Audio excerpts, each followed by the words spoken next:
जिस चीज़ की तलब अगर तुम्हें तहज्जुद के करीब ले आई है तो वो चीज़ अल्लाह कभी अधूरी न छोड़ेगा, वो नवाज के ही रहेगा।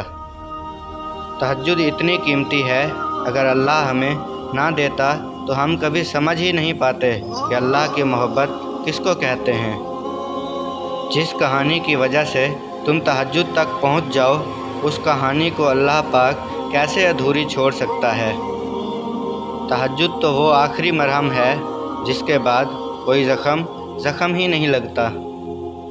तहज्जुद तक तो अल्लाह लेकर जाता है, क्योंकि तुम्हारी दुआओं पे कुन फ़यकून की मुहर लगनी होती है।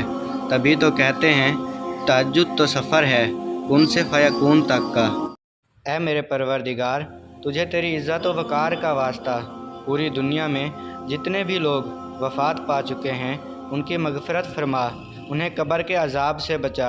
जो बीमार या परेशान हैं तो उन पर अपना रहम व करम फरमा, उनकी बीमारी और परेशानी दूर फरमा।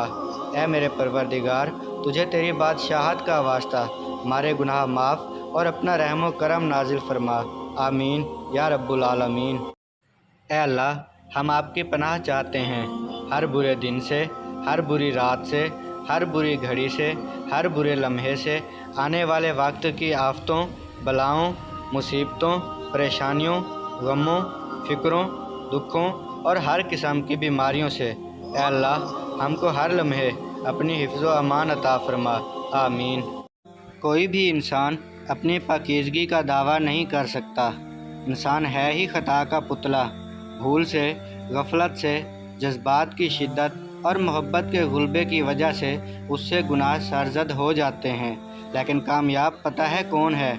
जो अपने गुनाहों का एतराफ़ करके दुनिया में ही माफ़ी मांग ले, कबल इसके कि ऐसे दिन का सामना करना पड़े जिसमें माफ़ी तलाफ़ी का मौका ही ना रहे। अक्सर मंजिल के करीब होते लोग हिम्मत हार जाते हैं और मंजिल खो देते हैं। सुनो, दुआ में बहुत ताकत है, इतनी कि वो नसीब का लिखा बदल दिया करती है।